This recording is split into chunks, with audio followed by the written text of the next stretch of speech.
Yeah, go ahead. No, okay, so the question is, where do physical things in reality fit in with relationship with Yahweh? And we were the last night was the discussion about meditation objects used to assist in meditation. And I was going to be silly and bring my little dude, my little incense burner. I love this guy, but he's like a little idol. All right, so I don't want to ever get rid of this thing. This thing does have sentimental value to me because I found it. I found it behind the refrigerator of my wife and I's first apartment, and it's freaking awesome. And it's one of my favorite show and tell pieces. But what if it had the face of Yahweh or the face of Yeshua, since that's more relevant? You know, Like some idol, kind of like we're thinking like an idol, graven image. yeah, right. But like getting rid of the idea, approaching the question without the pre disposition to say this is an idol, therefore wrong, because Old Testament was like, don't worship idols. Pretty clear language to the Israelites, like, remember, stack your stones, but no idols. That's bad. But did that just mean the physical idol was bad? Like that's a poison in creation, or were they really referring to? Look, don't worship those idols, those gods that will give you power, grow your crops, heal your sick babies. It happens, okay? It's undeniable, and no one disputes it. But don't do those idols. But yeah, where does this Yeah, fit in? I think that that concept of the graven image, the shaped and formed out of the blacksmith's shop image. I think it doesn't have to, it's not to do with the image itself. It was this idea that you're creating a concept of me. And if you're not careful, it's going to be missing elements of who I am, or it's going to misrepresent who I am in your heart. So you're limiting me, you're limiting my image by putting it into a shape and form, By right? defining. Right. And that was the biggest issue with the temple, was because honestly, the temple became an idol for Israel, Sure. right? It replaced the true God, became their God. It was a place of worshiping their God, but then it became their God because of its symbology and its reverence and its importance in their everyday life and activities. But and which is why Yeshua says, or Yahweh says, you can't build anything that contains me. There's nothing that you can form and fashion that will contain the fullness of who I am. And he's not just talking about his presence, he's talking about his character, his nature. Can't be contained within something that we can shape with our hands. We can capture bits and pieces of it. And I think that was the reason for the don't create, any idols, because he knew we would limit what we put in front of us, and we would limit the image that he wanted in front of us, and we would forsake certain parts or forget certain parts of his character and nature because we had limited by what we put in front of our face.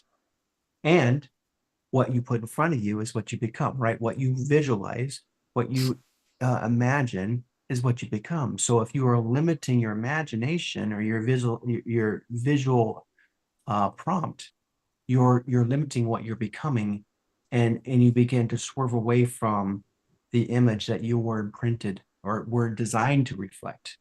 And so the graven image concept, I think, was more than just, don't put a smiley face on this and call it me.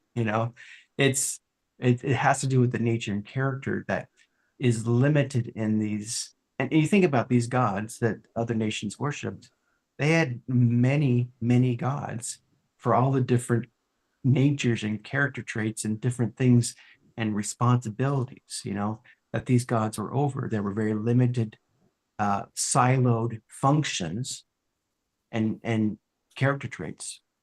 And so Yahweh's like, I'm not, you can't limit my character by these images. So don't do it. Right, I'm I'm not the all in thing that all. makes your crops grow, but I can make your crops grow. right. I'm that and this and that and this. There's no limit to my, to Right. the things. And so In I think that's the relationship with idea. me, you can gain the power you would have sacrificed to get. The effect of the power you would have sacrificed to get, I give you in relationship. So yeah, you can sacrifice something to Molech and your crops might grow. Right. But it's a But forgetful thing. It's a forgiveness thing, right? The idea of the symbology is the idol is to remind you of something. The photo is to remind you of something. So if that image does not encapsulate the whole of that person, that thing being reminded, there are parts that you forget. And I absolutely. think that's the part is then we forget, oh, he's not just my provider, right?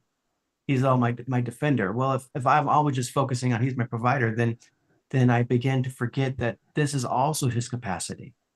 This is also his nature.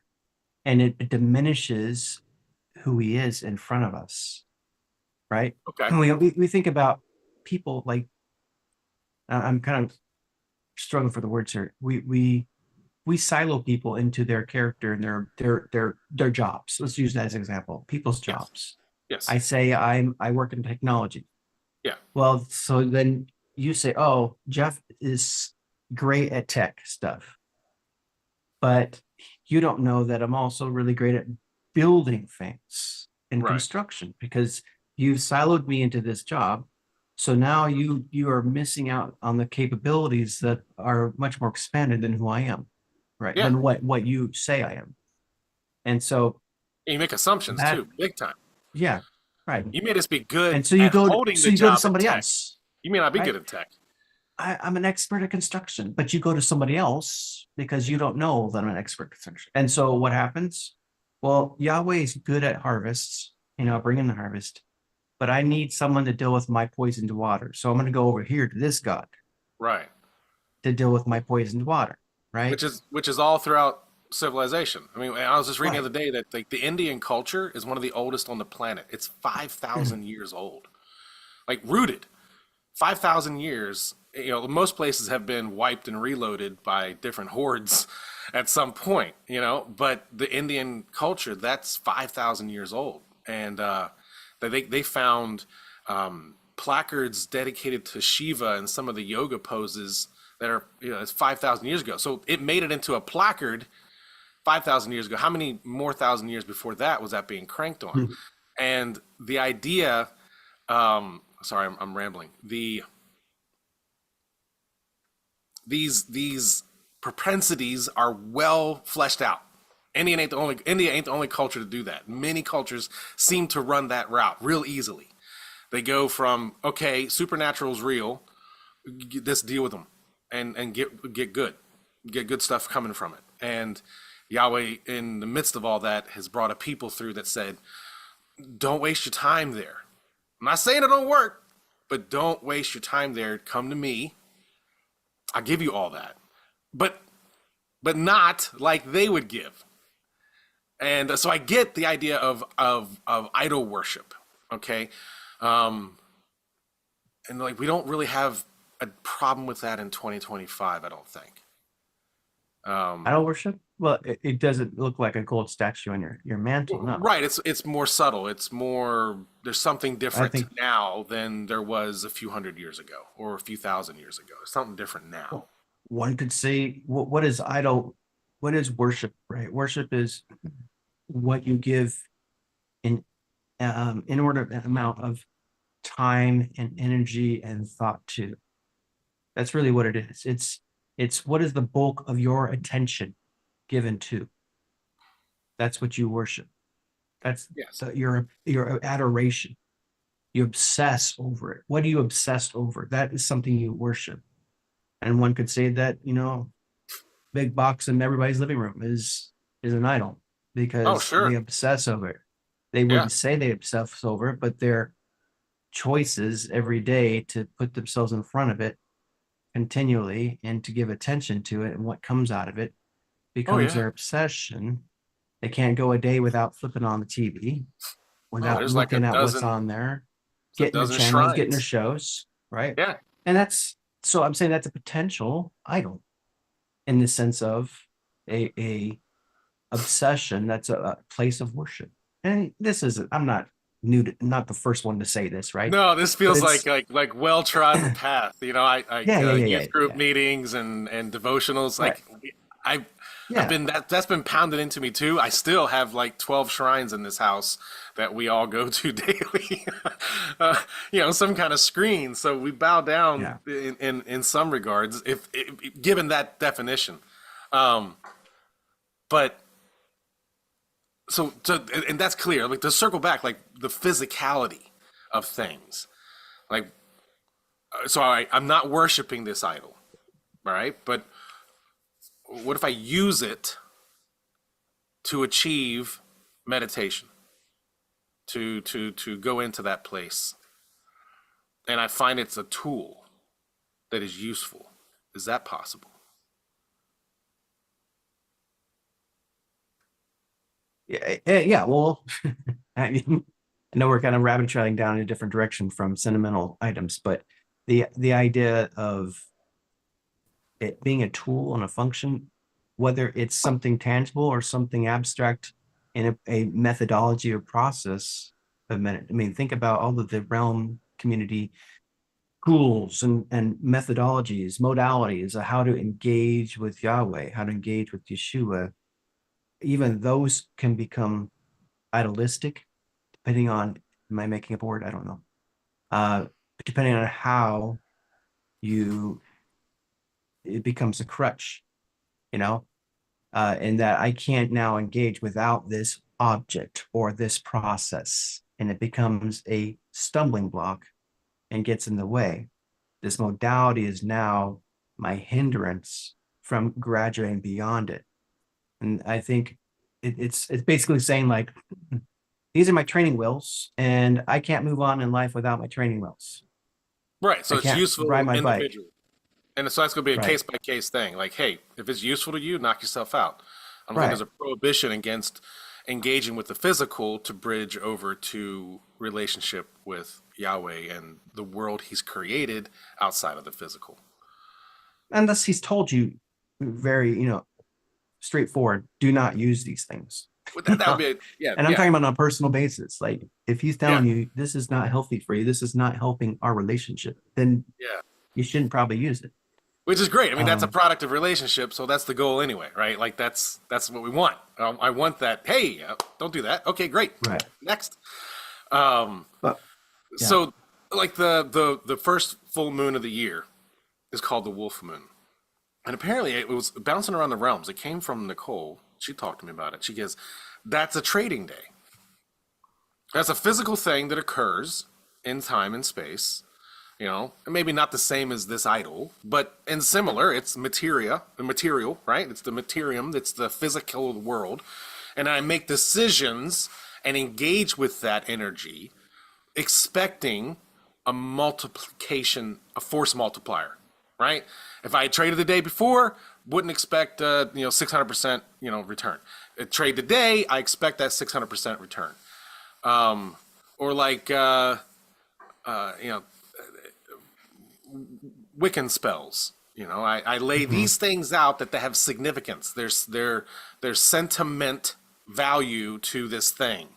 And oftentimes I've heard where the thing itself doesn't specifically matter, it's the sentiment in that thing that is used in the spell. And that's using the materium to engage with something outside of the material. That will in turn have an effect on the material. And I don't know, maybe I'm making too far of a stretch for the conversation, but just the idea of that and where that fits in the role of sonship. Because, Well, let's tie back into what we were talking about earlier. We were talking about holding on to momentums, uh-huh, sentimental objects, uh-huh. family Photo heirlooms, albums, heirlooms, yeah. right? Things that if we're burn them in the fires, we would be devastated at the loss of, Yes, right? yes. And bringing it back to this idea that the if you step back and just and look at all of creation, all just we'll just focus on Earth right now. How much of it is symbolism? That's it's interactive symbology All right, that is there to remind us of something greater, right? yeah. The Yeah. heavens are telling of the glory of Father, of God, right? So everything is telling or explaining or shouting at us at various volumes, various decibels, reminding us of something greater. The issue for me, and this is, and maybe I'm oversimplifying it, but for me, when those things, the symbology of creation gets in the way, becomes my prayer, my primary, my focus instead of him, that's when it becomes an issue. When an image in front of me is now my God in the simplest terms, and that's when it's an issue. What does Romans say? He gave them over to their debased mindset because they have exchanged the glory of me, of Yahweh, for the glory of creation. And then they turn to these things and worship them. And it just began to devolve even worse, right? And so the issue is the exchanging of his glory, his worship of who he is for these other things. And that became the tripping up of mankind. So that's the kind of the grandiose overarching idea. And then you bring it down into the smaller microcosm of your life, your world swirl around you. And what object is in your house? What objects in your relationships?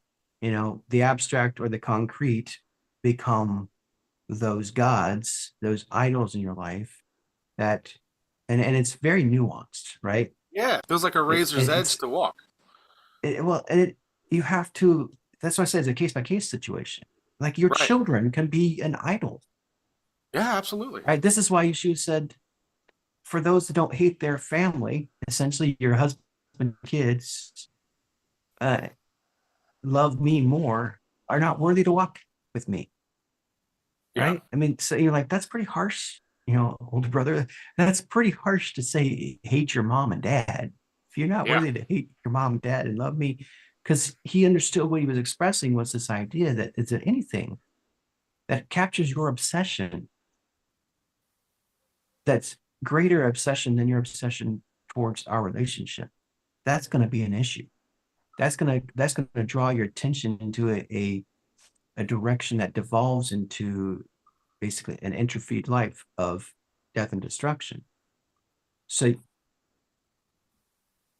when it becomes an obsession that is not in him, then it becomes dangerous to the life within and leads to death. And I think that's only can be answered on a case by case, honest discussion with yourself and with Father. I can't Yeah. sit and say, "Hey, that little idol that you have, that little wooden statue that you got there on your desk, you need to go burn that because that's demonic." Right. Well, And it then may it'd be be, and it burnt. may not be. Yeah. But if it's no God to you, then what does it matter? It's just a nice looking statue sitting on my desk. Right. Yeah. And I give and it that's value. something that when we start to make these declarations that these are wicked and these are not, we start to frame up religion. And that's what gets us into trouble. And I think that's why it's difficult to just go around and say, you know, anybody that has a phone, you're living a devilish life because those didn't exist in Jesus' time. And so, we need to go back to horse and buggy because that's when the last righteous things existed, Right. right? So Right. You swap, you you idle swap. you run into major problems with that. And I think that's why we can't just concretely say this is bad and that is good because it's not about the objects because all of creation is sacramental. It's all symbology. It's just how is that symbol set up in your heart, in the house of your being? Do you So have it the sitting on the mantle? Did you push over Yeshua's picture so that you could enjoy this bit a little bit better? Like what's going on in the house here really is what matters about what's going on in the house exterior. even the shroud of Turin. The reason it's a razor's edge is it feels like it boils down to the balance. I don't care if a Wiccan person goes in the woods, lights a candle, and makes it rain. Okay, great, it worked. There's nothing necessarily evil about that. The evil or the negative is like you did that without relationship with the maker. All right, you made it work. You turn the crank, you turn the cogs of creation, and you did that. I don't, it doesn't feel evil. The evil is the propensity that, okay, now you got that, you're going to forget who I am. You're not even going to recognize who I am. Yet you pulled on my apron strings to make that happen, and you didn't know me. So the lady who pulled on Yeshua's coat, her faith in him, not his coat, is what saved her. And so the razor's edge is we're existing in this material creation, and the effects that happen around us, and either I have high value in things, right? I want more things, or I want a convergence of successful goal completion. I want to achieve this, establish this, do this, good or bad. It doesn't matter at this point, like, because at least not for the big conversation. The razor's edge is I'm living in this world, but I can't take anything of it that I want that naturally to either feel good or to see good things happen and hold that in higher value than relationship with him. The promise is relationship with him will have an effect on the world around me. But maybe not like I planned, which my plans are going to be I want good things and I want good results of the actions that I take and the people around me. And that's that razor's edge. Like he wants good things for me. That's relationship, right? I'm gonna have a hard time relating with somebody who wants me to trip, and so that's not the case. So, I know we got really wide from sentimental things to idols to like this feels like a razor's edge to walk because I want to engage with him and have good things happen in my life. And when the good things don't happen, it threatens my relationship with him. So if I depend on him only for what I can get out of it, anyway, I don't know. That's maybe just too big. But anyway, yeah, What do you guys think? yeah. Awesome. See, Yeah, so I try to stay, it's just interesting because we're just living in the now is interesting. So the now that we're in right now is different than the now we were in yesterday, right? right? Um, so I guess in a general sense, and this is just Boston C, just sharing some things that I'm feeling is everything that you're describing is to me is just to make it easy for Boston C, it's below the sun. So you've been sharing things from a perspective of idols, this, that, the other thing, and everything that you're talking about is below the sun in a sense, how we navigate what's happening here below the sun. And that's great. And so I also think about, I focus on what's going on below the sun at a macro level. And so I know, we're in a different season spiritually. I think we're in a different season on the planet. I think it's all fair to say that, things have changed in 2020. You got a new team that's coming on the field next year in terms of what's happening here in Right. the U.S. And so to me, the distraction, and I love the conversation. The distraction is, and it can be that when a new team comes on the field next week, is that you're stuck below the sun looking left and right, left and right, left and right. This and that. What do I do? Religion, idols, this, that, boop, boop, boop, boop, boop, boop, boop. It's a distraction. If Right. you're not tethered in the up and down, okay, life is an inside game. Everything is happening from the inside out. So idols and things and stuff, those are all distractions. All that does, from my perspective, it just says where you're at from a mature or not mature perspective. And I think it's important that we, as companions, that we have the proper perspective. We're in the up and down, and we function below the sun, left and right. Okay, Well, so everything's a distraction. everything. If you don't have this in big love, Right. If that's out of okay, alignment. if you're not loving big love, number Mhm. one, well, whoa. Listen, I mean, we've got to at some point, we've got to have an honest conversation. And I've said this before, the planet has a love problem because we're all distracted below the sun. And until we say, hey, you got to look within and then get into the up and down. And what does that like look like? That looks like who we are, our real identity in big love. We get to practice loving each other. You know, we get to stay lovable. I've been thinking about, and I've said this before, we're all responsible for what we say. We're also responsible for how we say it, but I'm going to take it to another level that I got to get this in my brain. Imagine being in a life review, every relationship, every conversation we have with each other. We're going to get to experience how we made other people feel. Think about that. Makes me think about when I want to bark at some people that I don't know, this, that, and the other thing. Okay, you might be right, bro. But you know what? You're gonna have to think about and review what you did. Yeah, you won the argument.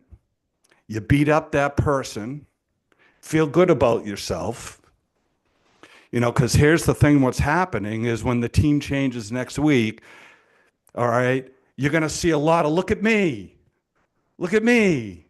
Yay, we're changing things, and everybody's distracted. What's happening here below the sun? Man, there are two things that are going to be that are happening at the same time. This is what I think we need to be talking about. Staying focused above the sun. This is who we are. Whatsoever things, true, honest, and just, pure, lovely, a good report. What are we talking about? Not distracted with idols. If we're taking out our trash, what about this idol? Look at me. Look what I did. Look what I'm doing. I mean, it's interesting, fascinating. Next Right. week, things are going to change. Look at me. Yay. Hey, look at Bitcoin. It's going up. Yay. And it's like, we're not really dealing with the real stuff. Let's have real honest conversations about what is it? What's Big Love up to here below the sun? Right. He's not worried about idols.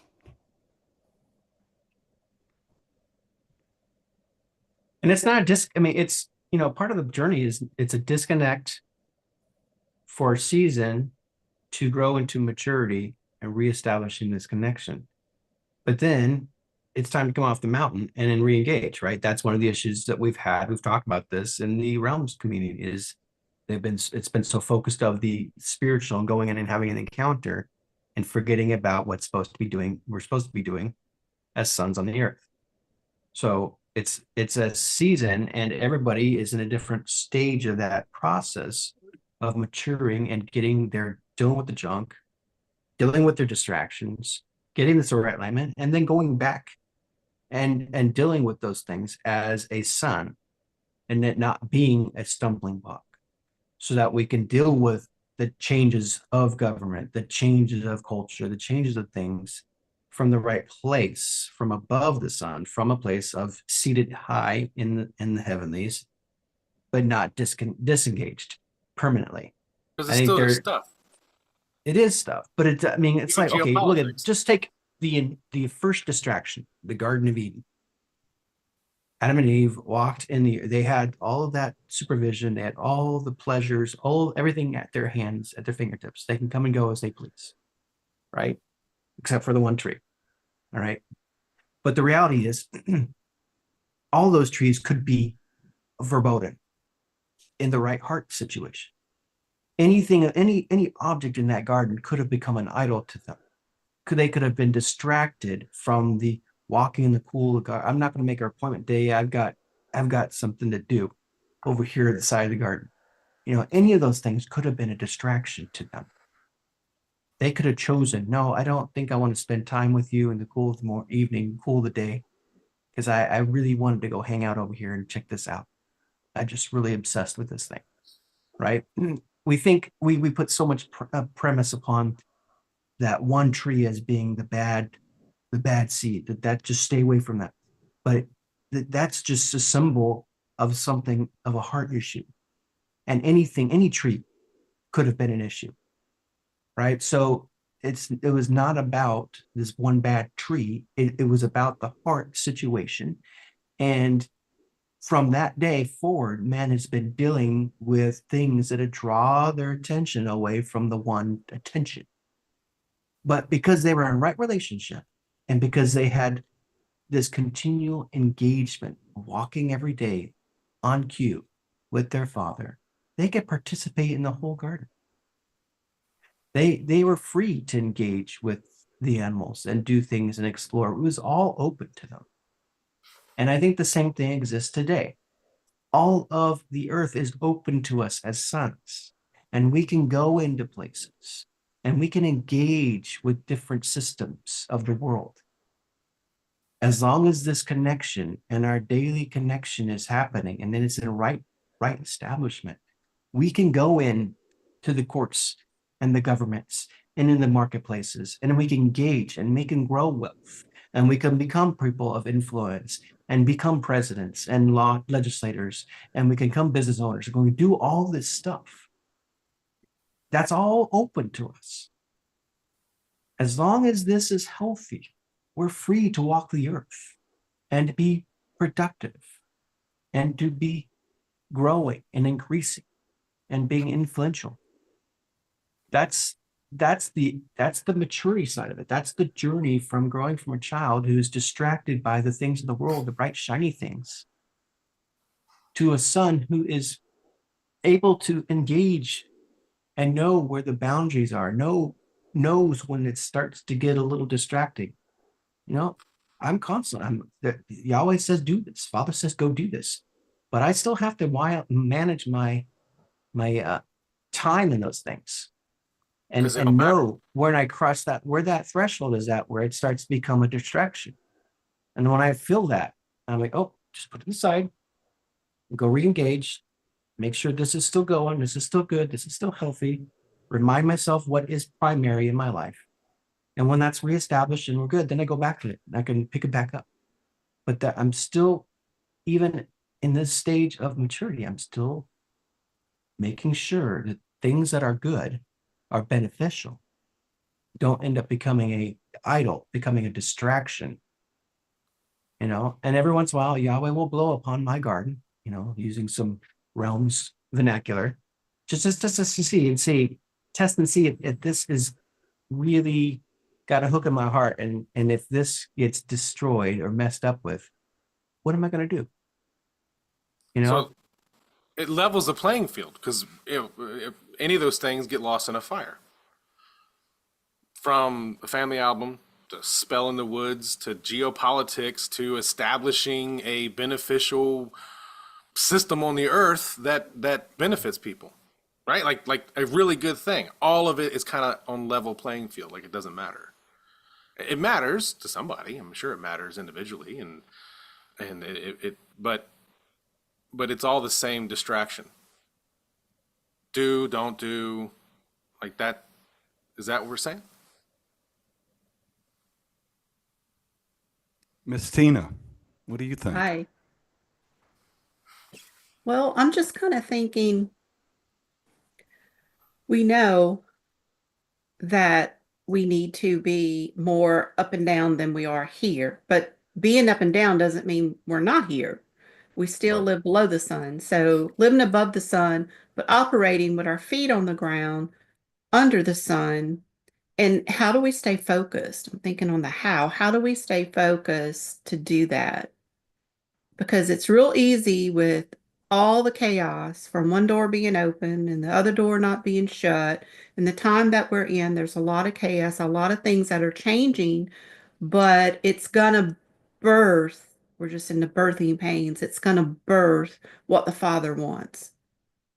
And how do we maneuver through it and stay motivated and realize when we're off track to get back on track? We've been living below the sun. We haven't been living with the above the sun. And for us, for a while, we've done it through community with what we do here. Join in, be encouraged, talk about things, discuss things, get new perspective, see where people are at, especially on our other call at 1 o'clock, uh, on the voices. Maybe we're hearing other people come in and talk, or we're learning from each other in the group who we're listening to, what they're sharing, what they're learning, which makes a light bulb go off in us sometimes, and we grow from each other. And so no matter where my week is, um, if it's been a great week and I've spent a lot of time with the Father and I've done some meditation and I've been able to get in the Word, I've been able to listen to some things. Father's brought some things to my forefront where I can listen to it, which it's been a good week. I've stayed focused. There the next week, maybe not so much. Something happened, and it was like, okay, this week has just been a turmoil. I've been so distracted, and there's so much going on. And it is a lot of that going on because even in your community groups where you have pages of what's going on in your area, whatever city you're in or whatever, I've saw such a change in those groups where people are downright mean and nasty and for no reason. You say one thing and they're going to be really have a smart mouth about it or really cut you down or it's like over the past few years it's just like, oh my gosh, what has happened to people? There's a frequency here of craziness. It's like we've got sometimes we know where to go after dark. Don't go to that dollar store after dark. Don't go to that Walmart after dark. Like it is a different world that we live in. And so there's a lot to keep you distracted where you feel like you're on edge or whatever. But it's just even in your household, like there's some weeks that your household's just like all kind of junk going around in it. So you have to maneuver that. And it's been great. It's a great place when you have a community like us to link up with, to join, to come in, to communicate, to be on telegrams with, to be on Facebook or to be in chat groups and just connect with like-mindedness because there's not a lot out there in the world to connect with. I know if I was in Mobile, I could go out to what was Rockamobile or the Homestead, or now that I'm here, there's the Rock in Slidell, which is with Craig Wells, and I can go there on Sunday and hear uh, above the sun conversation and hear people talk on that and share with a group of people that and that's great, but there's not a lot of places like I couldn't go group or church or home church or whatever. I couldn't go hopping around and decide which one of the groups that fits where I'm at now to see where I want to go. Like I really have only one option, but it's a great option. They're a great group of people. But that's what I was thinking about. What do we do? Because it's so easy to be distracted. What do we do? What are the tools that we can use to really, like, I have to concentrate and really be intentional about, okay, I need a little morning time, whether that's reading the word or kind of going through reading the chronological Bible now with a little group at a little Methodist church. And they're great people. So, and what I loved about it was what her Methodist is she a pastor, I guess, or I don't know what they're called. But Oh yeah, anyway, the names get uh, confusing. she she said, now it's funny because I'm in her group. and I'm checking it out. And I have a cousin there and a friend there and another friend there. And I know my ex neighbor from years ago is in the group. So I know a few people that are in there. And it's just fun to go out and be with people. And she said, she was telling me about this experience that she had in a dream, and she didn't know where she was at, but she was in this garden that was the most beautiful garden she'd ever saw. And the green was like a green she never saw. And I'm like, oh, this lady's in a different realm. She's in the kingdom realm in a garden. She might be in her garden, but she doesn't know where she's at. And she was like talking to her grandfather that wanted her to know how much he loved her.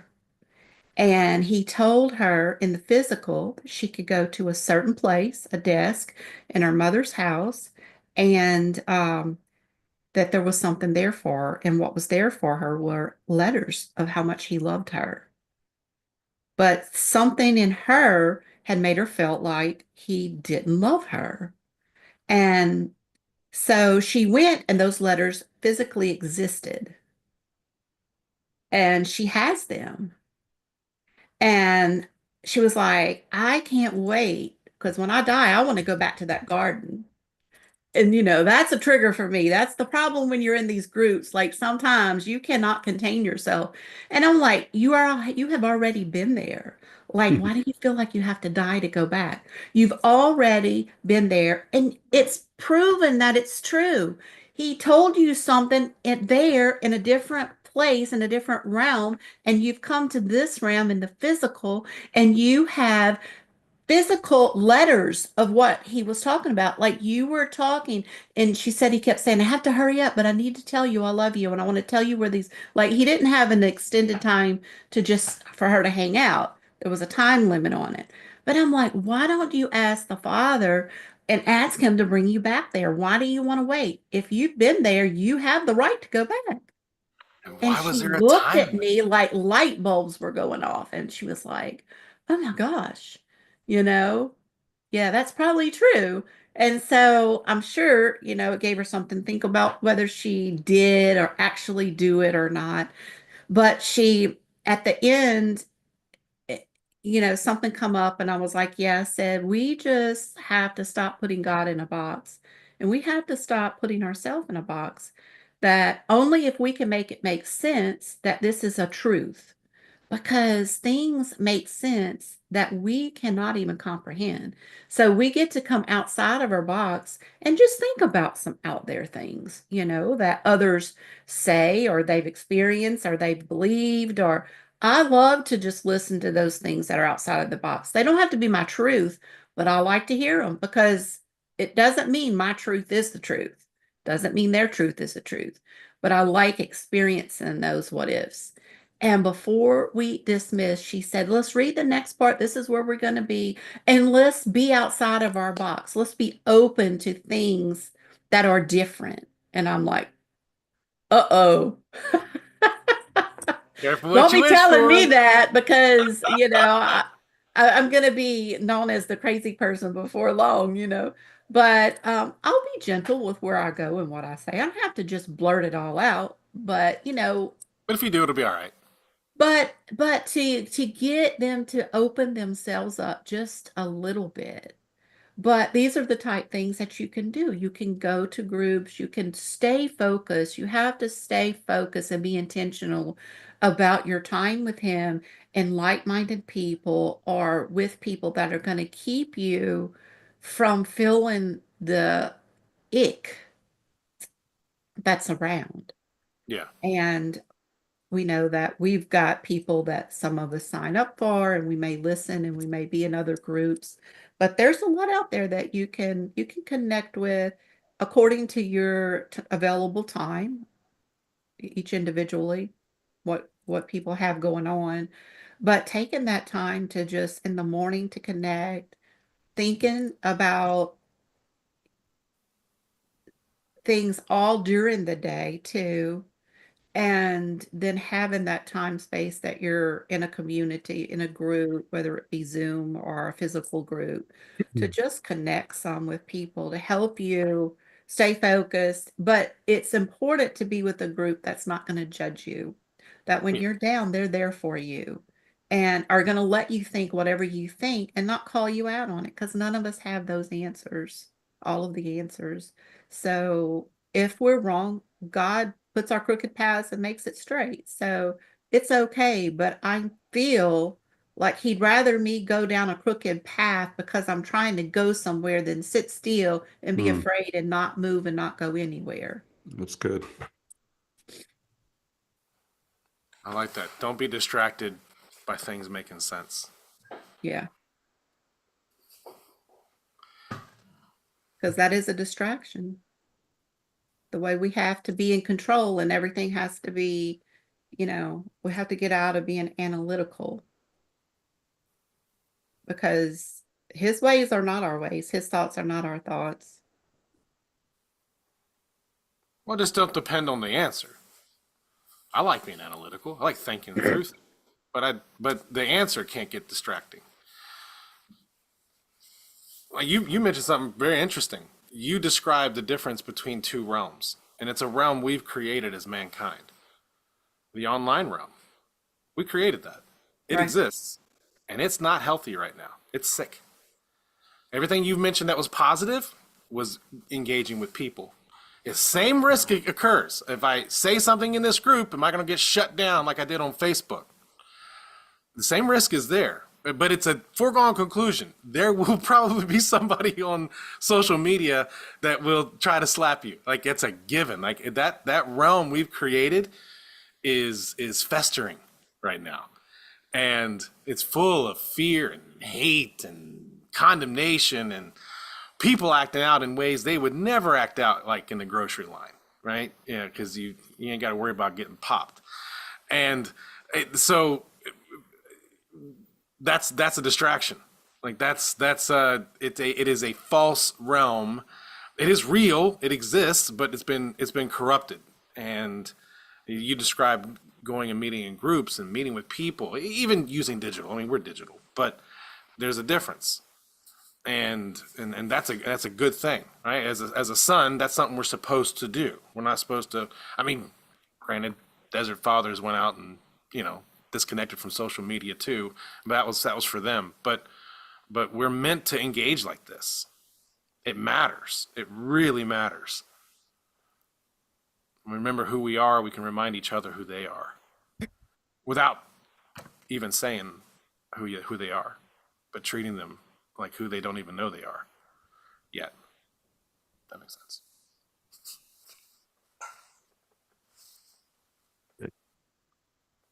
Hey, and that's not to say that um, there's nothing wrong with desiring stable governments. There's nothing wrong with the new technologies and whatever's happening with AI and Right. but those things can become idols.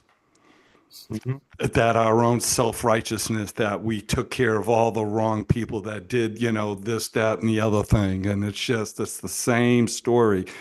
And so it is important, but don't let it become an idol and a distraction from what the relationship. And that's how man. That's just seeing people just love on each other, and that you'll know them by their love. And it's a real deal. It's not a head, look at me and look what I'm doing. And it's just, there's a spiritual arrogance that's out there. I mean, it's the adversary, he's been, yeah, propaganda and all the stuff that's been going, all the lies. Don't you Yeah. just want to know what big love? Just rip the Band-Aid off. And he's doing it. He's doing it in his way, and it's cool. And but it's a great opportunity to take your religion and your faith that you've been believing for so long, and now it's time to fine tune it. You know, you have a heart after me, but now you're going to have to really open up and expand in the days ahead. And if you're stuck in your religion, because we all have a religion, right? And you're stuck in that idol, it's not going to serve you well, even if you have the name of Jesus on it. So, yeah. It's a good time to be alive.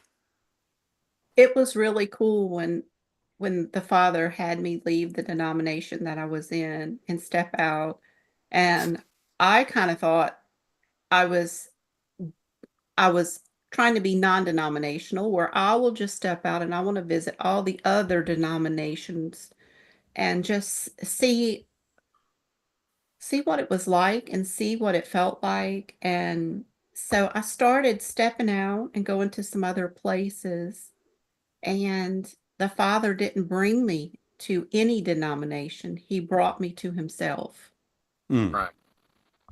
And through that, I found relationship with Him, and that I could actually learn everything I needed in and through Him, and go through Him with intention to see what was my truth, or what was the truth in what I was thinking about or looking at. And then I found groups and speakers that thought completely against differently than any denominations. And I found truth in a lot of that. Yeah. And I kind of just went from there. So yeah, I don't have a denomination. I just have relationship. And I have relationship with Him even as I have relationship like with all of you. And so I'm able to understand when people say, I just don't want to be in a church, in the four walls, organized religion. I don't want anything in a part of it. I can understand that. And I Sure. can understand that you don't have to. Yep. What you need is relationship to guide Right. yourself, and to guide your family, and to mature you. True story. So, and no one speaker can contain it. No one teacher, no one, anything, no individual anything, any more than this idol could, or this piece of wood could. And you're not going to But graduate. but you can. I can. I can contain the full nature of Yahweh in my face as a son. Right? That seems really bold. Really, really like weird to say. You little Elohim, you. So yeah, you too, right? Like I can look at three faces distinctly, four including my own, and that could contain the full nature and character of my father.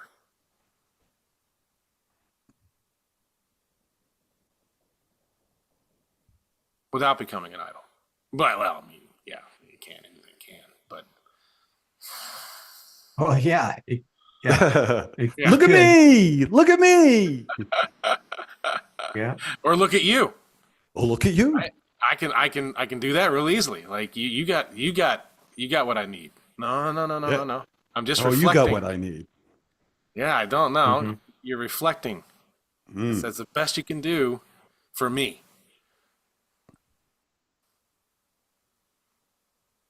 Anyway, maybe that's too abstract. Lots of new ones. We make life so complicated. It's so freaking simple.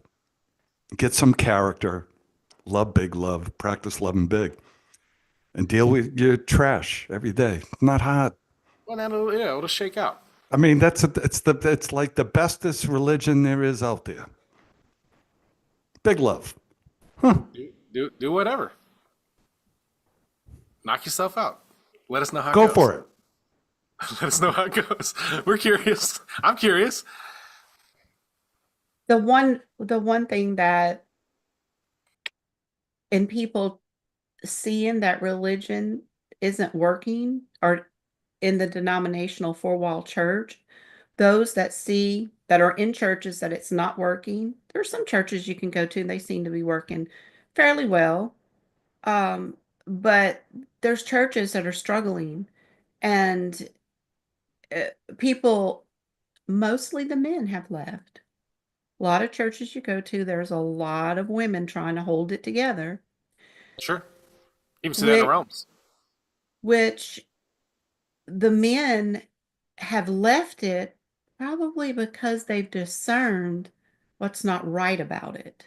Hmm. But they've not really known what to do because that's the only place they think they can meet God. But once they realize, and if they realize that they don't have to be there to meet the Father, they can still have relationship, they can still talk to Him, they can still grow, and they can still lead their family and help their wife lead the family in the direction that it needs to go or that they would like to see it go. But because they feel it's all or nothing, then they don't lead, and then the woman is trying to do it all by herself. So I feel like that's the disconnect. Like, it's so amazing to me to be on a call and be with a group of people that my team are all men.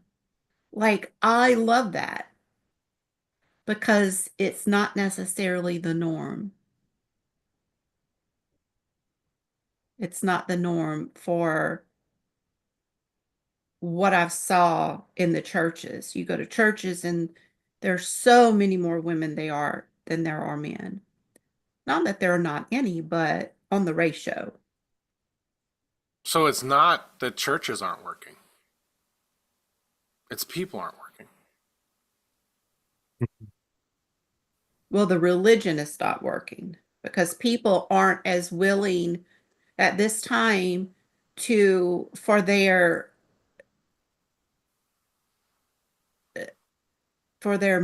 to be controlled in their mindset and in their thinking. They're not as easily programmed. That programming has came down generation from generation for a while, but you're seeing it start to stop. And like, no, there's not something's not right about this. Like, I'm going and I feel worse when I come home than when was there, Hmm. than when I went. So why should I want to go where I'm just going to feel so condemned by the time I go to leave? Or they go and they see that what they're teaching and what they're doing is two different things. Sure. That's why I left. Right. Not because of what they were doing, though. I couldn't. Like, I was sick of my own hypocrisy. I was like, man, I ain't even going anywhere. I'm not going to fake it. I ain't going to fake it. I'm done. But if I had taken the medicine, followed the rules, followed the program, I think it would have worked. It would have brought some level of peace to my home and a sense of accomplishment. It, it would have worked, but I didn't do it. So that's why I left. It's because I couldn't do it, or didn't want to, and wanted to want to, but didn't. If that makes Well, sense. I think the key word you said there, it would have worked because it was all about works. It wasn't Sure. about relationship, it was about works. It was hard for me because in the religion that I was in, Baptist, we had church Wednesday, Sunday school, Sunday morning, church, and after Sunday school, and church on Sunday night. You Hmm. had Bible study. The church needed to be cleaned. The grounds needed to be cleaned. The house needed to be, the church house, all needed to be kept up, Hmm. needed to be organized. And it was a small church. It was a lot of work. And if I didn't do something, I felt, I did it to myself. I felt that I was less than, that Yeah, I just couldn't keep up. totally. Yep. And it was so hard. And I would be like, why is it so hard for me to go to church on Wednesday, Sunday morning, Sunday, and Sunday night? Why is it so hard for me to make these services? But Yeah. I would condemn myself. Mm-hmm. And it's just, and then I'm supposed to be reading my Bible every day, and I'm supposed to be spending time with the Lord, and I got to make sure I've got my Sunday school lesson all studied up. And then you're working a job, I'm cleaning yards, I'm cleaning my house, I've got the laundry to do, the groceries to buy, the food, the meals to cook. It's Full like, full to-do list. Never yes, lacking. Never yes. lacking. Never at And rest. my husband was in the military. He was gone a lot, so a lot of this would fall on me. But then I would feel so condemned because I was like, I just can't. Why is it so hard for me? It was all about the doing, and it was nothing really about relationship. It was No. about studying that lesson so that I could kind of know what, and maybe have some content to talk about during the Sunday school meeting. And then I would go to church and I'm like, oh, I need to do better at this. Oh, well, now he taught on this. I need to do better on that. Oh, well, now he's teaching on that. I need to be, it was always about what you could do to be a better Christian. And are you falling short on these things that seem like more than it was the love of God and Yeah. his mercy and his grace. And Church became an idol. I It wasn't became an being idol. It built became your up. obsession, right? I Yeah. was And it's funny constantly because torn down. we think obsession is always this like height, ecstatic, pleasurable thing. I'm obsessed, but there are obsessions that are like the opposite feeling. We're Yeah. obsessed over things that are giving us fear and anxiety and devaluing us, but we're still obsessed by it because we have hooked in our valuation into it. And so it Right. becomes our idol, but a mean taskmaster idol. It Like, doesn't even make your if I crops don't bow grow. to this God, it's going to kill me, Yeah, it's an basically. idol that doesn't do anything for you. No positives. I mean, geez, like, yeah, don't worship that. Especially don't worship it if it's doing nothing for you. Ugh. Like my wife That's like stopped a going to wife going back church. to a husband who beats her, right? It's like, why do you keep going back to that man? He keeps beating you. Yeah. It's a horrible obsession. It's a destructive obsession, but yet you keep going back to it. It's become an idol. This thing we call church has become an idol for people, and both and in the sense of like my value, my ability to become who I'm supposed to be is measured by how successful I engage with the structure and the program of this community. And they don't realize that it's become their obsession because they won't feel good about themselves. They won't feel valued. They won't feel successful unless they have given blood, sweat, and tears to the thing that is an evil taskmaster that, over their lives, because And it's it, devoid of the life and relationship right, there's no up and of down. the one who created them. Like Yeah. Chris, you're talking about, like no up and down. Mhm. There's the artificial though. Like it's Mhm. a hollow monument that I'm In name worshiping. only. There's Yep. no up and down, right? And I know that's all on an individual basis, and most of the church is saying read your Bible, pray every day, grow, grow, grow. But you know, my wife stopped going because church became about the fact that I wasn't there. She's like, I hate it. I go to church and all the questions are, where's your husband? And so she stopped going because I wasn't there, because church wasn't about her up and down. It was about whether or not I was showing up. And so it's real empty. Whereas a group of people, devoted to the up and down, to the connection with Father, with who I am, it would have been, well, what are you doing here? Like, what do you need? Right. How can we help you there? And these aren't bad people. They Right. don't have evil intent. They were really concerned, probably. Like, why isn't your husband here? But they skipped over the fact that she was there. And so that makes that, like, that would be easy to occur when the idol is hollow. The best thing that I would love to see the church focus on would be I would like to see them focusing on the positive, focusing on testimony, the goodness of the Father, and all of the things that we could talk about that would make people jealous for what we Huh. have. Right. And if we talked about how awesome God is and what relationship we have and how amazing He is and how He saw us through and His promises are true and how He's led us through times. And there was a time that I remember, but it was more as a like around 10 years to maybe 2025. In the church we had it's testimony. We're going to have testimony night. Everyone, if you've got something you want to share, share your testimony. And that was the best service because it was so positive and it was about relationship and it was about the love of the Father and His mercy and His grace and how He met us where we were and brought us through. And those were the best services to me. But Yeah.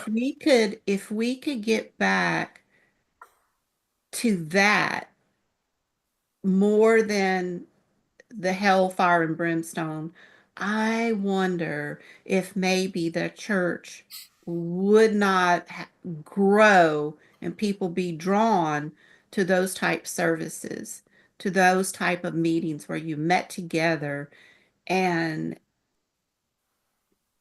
people were drawn because they were jealous for what was going on there. Look at all the revivals that Brownsville revival things. The churches would fill up because something was going on there. Like God was meeting there in a special way. And people all around would come and drive hours to be in those meetings. That should be our everyday meeting. It may not be as supernatural, maybe as the Brownsville, but though that would be things.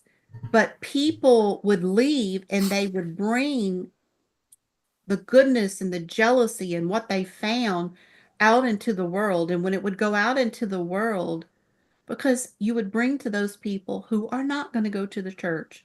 Let's just face it. If we're expecting the world to get saved and come to know Jesus and be in relationship by going through the church to get there, that's going to be a sad day. Yeah. So we have to fill ourselves up, no matter where we're filling ourselves up, talk about the goodness and give people stuff that they are jealous for, that outside in the world, as we're walking our daily lives, they see something in us, and that's how the next movement's going to go, I believe. And it's always good. Top of the hour, we still Yep, live? Yeah. We're still we live. are. And that's a great place, Lady Tina, to land the plane. Yep. Yep. Wow. Ooh. Now that church is working. That church is working. That church is working. Yep. Love big love, practice loving big. Stay lovable up here above the sun. All right. Shalom, All right. y'all. See you next week. Love y'all soon.